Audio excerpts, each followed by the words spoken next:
Assalamualaikum warahmatullahi wabarakatuh. Kami dari kelompok 3 KKNT Fakultas Farmasi Universitas Mula Warman akan memberikan sebuah informasi mengenai virus COVID-19 dan vaksin. Selanjutnya, vaksin. Macam-macam dan kegunaan dari vaksin. Yang pertama, ada vaksin hepatitis A untuk melindungi dari penyakit hepatitis A. Yang kedua, ada vaksin hepatitis B untuk melindungi dari penyakit hepatitis B. Yang ketiga, ada vaksin polio untuk mencegah kelumpuhan. Yang keempat, ada vaksin campak untuk mencegah penyakit campak. Yang kelima, ada vaksin MMR untuk melindungi dari penyakit gondongan. Yang keenam, ada vaksin HPV untuk melindungi dari virus human papilloma atau virus yang menyebabkan kanker serviks. Yang ketujuh, ada vaksin influenza untuk melindungi dari flu berat. Yang kedelapan, ada vaksin varicella untuk melindungi dari cacar air. Dan yang terakhir, ada vaksin DPR, difteri, pertusis, dan tetanus, yaitu melindungi dari difteri. Selanjutnya, ada kegunaan vaksin untuk COVID-19 atau COVID-19. Vaksin ini merupakan salah satu metode yang digunakan dalam kesehatan masyarakat yang paling berhasil secara efektif maupun efisien. Vaksin ini terbukti dapat mengurangi kematian, mencegah sakit, dan meningkatkan kemungkinan sembuh. Selanjutnya, mengapa sih corona harus divaksin? Jadi ada 3 alasan mengapa corona ini harus divaksin. Yang pertama, pernyataan bahwa seluruh dunia mengalami pelemahan ekonomi sehingga dapat menyebabkan harga komoditas turun dan ekspor Indonesia ke beberapa negara juga akan terhenti. Yang kedua, menimbulkan adanya ketidakpastian yang berkepanjangan pada dunia usaha sehingga investasi ikut melemah serta berimplikasi pada terhentinya usaha. Dan yang ketiga, pada pandemi COVID-19 atau 19 ini yang sedang melanda di dunia juga memberikan dampak yang terlihat nyata dalam berbagai sektor, di antaranya seperti sektor sosial, pariwisata, dan pendidikan. Selanjutnya, upaya pencegahan COVID-19 ini melalui pemberian program vaksinasi jika dinilai dari sisi ekonomi akan jauh lebih hemat biaya apabila dibandingkan dengan upaya pengobatan, pelayanan vaksinasi COVID-19 atau COVID-19. Adapun teknis pelayanan vaksinasi pada masa pandemi COVID-19 atau COVID-19.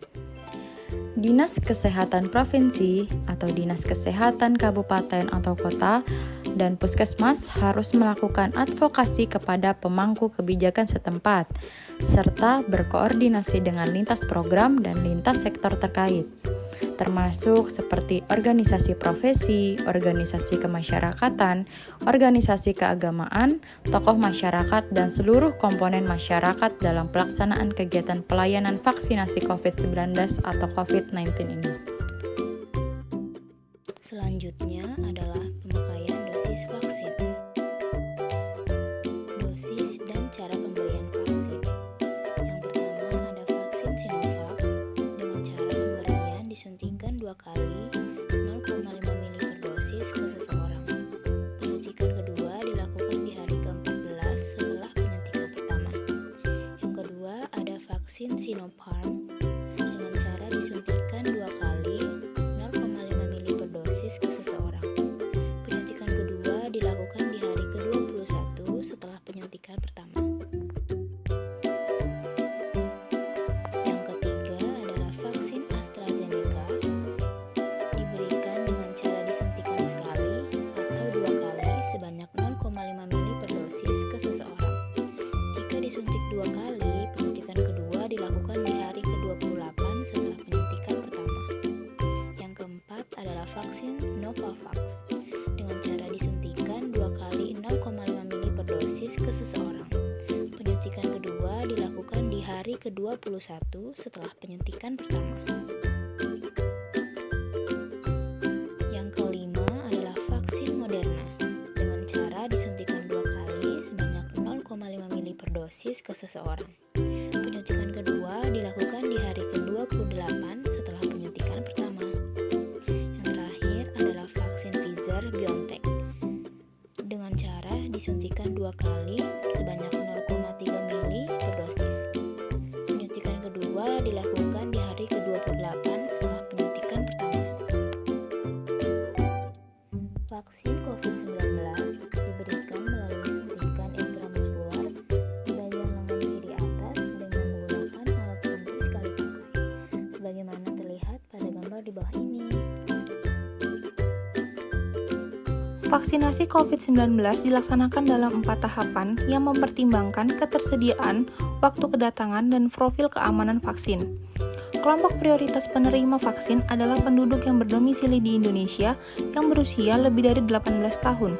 Kelompok penduduk berusia di bawah 18 tahun dapat diberikan vaksinasi apabila telah tersedia data keamanan vaksin yang memadai dan persetujuan penggunaan pada masa darurat atau penerbitan nomor izin edar dari Badan Pengawas Obat dan Makanan. Tahap 1, waktu pelaksanaan bulan Januari sampai bulan April tahun 2021. Sasaran vaksinasi adalah tenaga kesehatan, asisten tenaga kesehatan, tenaga penunjang, serta mahasiswa yang sedang menjalani pendidikan profesi kedokteran yang bekerja pada fasilitas pelayanan kesehatan. Tahap 2, waktu pelaksanaan pada bulan Januari sampai bulan April tahun 2021. Sasaran vaksinasi, petugas pelayanan publik yaitu Tentara Nasional Indonesia, Kepolisian Negara Republik Indonesia, aparat hukum dan petugas pelayanan publik lainnya yang meliputi petugas di bandara, pelabuhan, stasiun, dan terminal, perbankan, perusahaan listrik negara, dan perusahaan daerah air minum, serta petugas lainnya yang terlibat secara langsung memberikan pelayanan kepada masyarakat, serta kelompok usia lanjut yang berusia 60 tahun ke atas. Tahap 3, waktu pelaksanaan pada bulan April 2021 sampai bulan Maret tahun 2022. Sasaran vaksin adalah masyarakat rentan dari aspek geospasial, sosial, dan ekonomi. Tahap 4, waktu pelaksanaan pada bulan April 2021 sampai bulan Maret tahun 2022. Sasaran vaksin adalah masyarakat dan pelaku perekonomian lainnya dengan pendekatan klaster sesuai dengan ketersediaan vaksin. Selanjutnya adalah prioritas yang akan divaksinasi. Berdasarkan roadmap WHO, petugas kesehatan adalah kelompok pertama yang akan divaksin karena beresiko tinggi hingga sangat tinggi untuk terinfeksi dan menularkan virus corona dalam komunitas. Kelompok selanjutnya adalah kelompok dengan risiko kematian atau penyakit yang berat. Indikasi pemberiannya akan disesuaikan dengan profil keamanan masing-masing vaksin.